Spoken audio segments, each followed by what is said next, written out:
اعوذ باللہ السمیع العلیم من الشیطان الرجیم بسم اللہ الرحمن الرحیم رب اشرح لی صدری ویسر لی امری واحلل عقدۃ من لسانی ویفقہوا قولی رب یسر ولا تؤثر وتمم بالخیر وبک نستعین رب زدنی علما۔ السلام علیکم ورحمۃ اللہ وبرکاتہ۔ الحمدللہ ہم سورہ بقرہ کا ترجمہ و تفسیر کر رہے ہیں۔ 250 آیات کا ترجمہ و تفسیر ہم کر چکے ہیں۔ آج کا سبق آیت نمبر 251 سے دیکھیے۔ اعوذ باللہ من الشیطان الرجیم فہزموہم باذن اللہ پس ہزموا انہوں نے شکست دی، ہم ان کو، پھر انہوں نے انہیں شکست دی، باذن اللہ بے سے اذن حکم اللہ کے حکم سے، وقتل اور قتل کیا داؤد نے جالوت کو، داؤد کے دال کا پیش بتا رہا ہے کہ داؤد فاعل ہیں اور جالوت کے تا کا زبر بتا رہا ہے کہ جالوت مفعول ہیں، تو داؤد نے جالوت کو قتل کیا۔ وَآتَاهُ اللَّهُ اور عطا دیا ہو اسے اللہ نے الملک بادشاہت والحکمت اور حکمت، وعلمہ اور علم سکھایا ہو اسے مما من سے ما جو اس سے جو یشاء چاہا، اسے سکھایا جو کچھ چاہا، اور لو اگر لا دفع اللہ لا نہیں دفع کرتا ہٹاتا اللہ اور اگر اللہ نہ ہٹاتا الناس لوگوں سے بعض ہم ان کے بعض لوگ بعض سے ذریعے بعض کے ذریعے سے، اگر اللہ بعض کے ذریعے سے بعض لوگوں کے ذریعے سے بعض لوگوں کو دفع نہ کرتا لفسدت الارض ضرور فسدت تباہ ہو جاتی الارض زمین، لیکن اللہ ذو فضل والا ہے علی العالمین تمام جہانوں پر، اللہ تعالیٰ تمام جہانوں پر فضل والا ہے۔ فہزموہم باذن اللہ پھر انہوں نے شکست دی اللہ کے حکم سے، وقتل داؤد جالوت اور داؤد نے جالوت کو قتل کر دیا، اللہ الملک والحکمت اور اللہ نے اسے حکمت اور بادشاہت اور حکمت عطا فرمائی، وعلمہ مما یشاء اور اسے سکھایا جو کچھ اس نے چاہا، ولولا دفع اللہ الناس بعضهم ببعض اور اگر اللہ تعالیٰ بعض لوگوں کو بعض کے ذریعے سے دفع نہ کرتا لفسدت الارض تو ضرور زمین تباہ ہو جاتی، ولکن اللہ ذو فضل علی العالمین لیکن اللہ بڑے فضل والا ہے تمام جہانوں پر۔ تو طالوت کی فوج نے اللہ کے حکم سے ان کو ہزیمت دی اور داؤد نے جالوت کو قتل کر ڈالا اور اللہ نے اس کو بادشاہی اور دانائی بخشی اور جو کچھ چاہا سکھایا، اور اللہ لوگوں کو ایک دوسرے پر چڑھائی اور حملہ کرنے سے ہٹاتا نہ رہتا تو ملک تباہ ہو جاتا، لیکن اللہ عالم پر بڑا مہربان ہے۔ دیکھیے کہ ہم نے پیچھے پڑھا کہ حضرت طالوت نے جب ایک لشکر بنایا تو اس لشکر کی چھانٹ ہوئی، نہر کے ذریعے سے ان کی جانچ ہوئی، پھر ان میں سے جو کمزور تھے وہ الگ ہو گئے، جو بہادر تھے وہ آ گئے، 313 کی تقریباً جو ہے وہ ایک قول کے مطابق یہ لوگ تھے۔ پھر انہوں نے اللہ تعالیٰ سے جب جالوت کے لشکر کے مقابلے میں آئے تو اللہ سے بہت زیادہ دعائیں کرنا شروع کر دی کہ یا اللہ ہمارے اوپر صبر کو انڈیل دے، ہمارے قدم جو ہے وہ ثابت رکھ اور ہماری مدد فرما کافرین قوم کے مقابلے میں۔ تو اس مختصر جماعت نے جو ہے گڑ گڑا کے دعائیں کی، عاجزی کے ساتھ دعائیں کی، تو اللہ تعالیٰ نے اس عاجزانہ دعاؤں کو قبول فرمایا اور اللہ کی مدد نازل ہوئی اور یہ مٹھی بھر جماعت اس ٹڈی دل لشکر کو تہس نہس کر دیتی ہے۔ اب حضرت داؤد علیہ السلام کے آگے کہ داؤد نے جالوت کو قتل کیا کہ ہاتھوں مخالفین کا سردار اور سرتاج جو ہے جالوت مارا جاتا ہے۔ اسرائیلی روایتوں میں بھی مروی ہے کہ حضرت داؤد نے ان سے وعدہ کیا تھا کہ اگر تم جالوت کو قتل کرو گے تو میں اپنی بیٹی تمہارے نکاح میں دوں گا اور اپنا آدھا مال بھی تمہیں دے دوں گا۔ اب یہ لشکر تھوڑا سا تھا تو حضرت طالوت جو بادشاہ تھا انہوں نے اعلان کیا کہ جو کوئی بھی اب اس بندے کو جو کوئی مارے گا، جالوت کو قتل کرے گا، میں اسے اپنی آدھی بادشاہت بھی دے دوں گا اور اپنی بیٹی سے اس کا نکاح بھی کروا دوں گا۔ اب حضرت داؤد علیہ السلام کے ذریعے سے اللہ تعالیٰ نے قتل کروایا ہے حضرت جالوت کو۔ اب داؤد علیہ السلام نے جالوت کو کس طرح سے قتل کیا، حضرت داؤد علیہ السلام کیسے اس لشکر کے ساتھ ملے، تو یہ تھوڑا سا پس منظر ہم دیکھتے ہیں۔ اب جب دونوں فوجیں میدان میں جنگ میں لڑائی کے لیے صف آرا ہو چکی ہیں تو حضرت طالوت نے اپنے لشکر میں یہ اعلان فرما دیا کہ جو شخص جالوت کو قتل کرے گا میں اپنی شہزادی کا نکاح اس کے ساتھ کر دوں گا اور اپنی آدھی سلطنت بھی اس کو عطا کر دوں گا۔ یہ فرمان شاہی سن کر حضرت داؤد علیہ السلام آگے بڑھے، جو ابھی بہت ہی کم سن تھے اور بیماری سے چہرہ زرد ہو رہا تھا اور غربت اور مفلسی کا یہ عالم تھا کہ یہ بکریاں چرا کر اس کی اجرت سے گزر بسر کرتے تھے۔ روایت ہے کہ جب حضرت داؤد علیہ السلام گھر سے جہاد کے لیے روانہ ہوئے تھے تو راستے میں ایک پتھر یہ بولا کہ اے حضرت داؤد مجھے اٹھا لیجئے کیونکہ میں حضرت موسیٰ علیہ السلام کا پتھر ہوں۔ پھر دوسرے پتھر نے آپ کو پکارا کہ اے حضرت داؤد مجھے اٹھا لیجئے کیونکہ میں حضرت ہارون علیہ السلام کا پتھر ہوں۔ پھر ایک تیسرے پتھر نے آپ کو پکار کر عرض کیا کہ اے حضرت داؤد علیہ السلام مجھے اٹھا لیجئے کیونکہ میں جالوت کا قاتل ہوں۔ آپ علیہ السلام نے ان تینوں پتھروں کو اٹھا کر اپنی جھولی میں رکھ لیا۔ جب جنگ شروع ہوئی تو حضرت داؤد علیہ السلام نے اپنی گوپھن لے کر صفوں سے آگے بڑھے اور جب جالوت پر آپ کی نظر پڑی تو آپ نے ان تینوں پتھروں کو اپنی گوپھن میں رکھ کر اور بسم اللہ پڑھ کر گوپھن سے تینوں پتھروں کو جالوت کے اوپر پھینکا۔ گلیل، گوپھن کا مطلب ہوتا ہے کہ گلیل جو ہوتی ہے، جو اکثر جو ہے وہ پہلے دور میں بچے اس سے کھیلا کرتے تھے یا اس سے شکار کھیلا جاتا تھا، وہ والی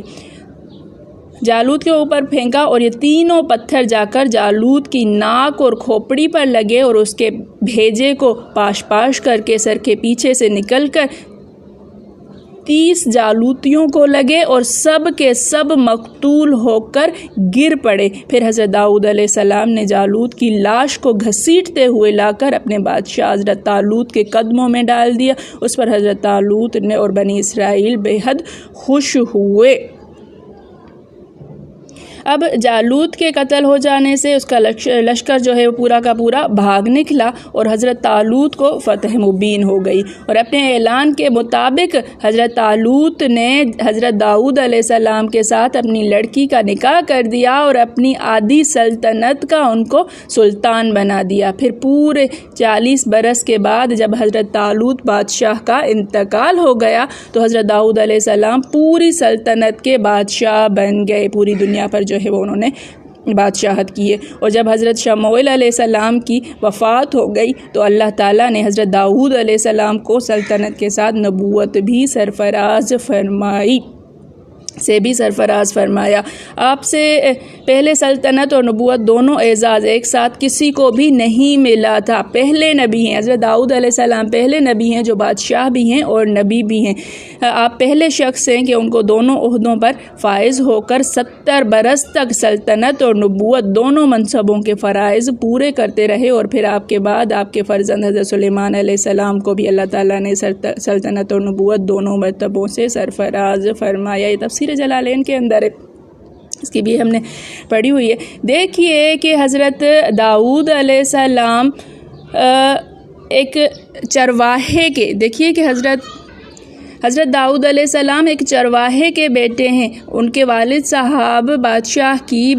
بکریاں لے کر چرواتے تھے، اور یہ بیٹا جو ہے داؤد یہ چراتے تھے، اور ان کو بہت زیادہ بخار تھا اور یہ بالکل پیلے ہو رہے تھے۔ اس نکاحت کے عالم میں جب اعلان ہوا ہے کہ لشکر بن رہا ہے تو یہ آئے ہیں۔ جب طالوت علیہ السلام نے حضرت طالوت نے جو بادشاہ ہے انہوں نے ان سے پوچھا کہ کیا خوبی ہے تم میں جو میں تمہیں اپنے لشکر میں شامل کروں، تمہاری کیا ایسی خوبی ہے کہ تم فوج کا حصہ بنو؟ تو انہوں نے کہا تھا کہ میرا نشانہ جو ہے وہ کبھی بھی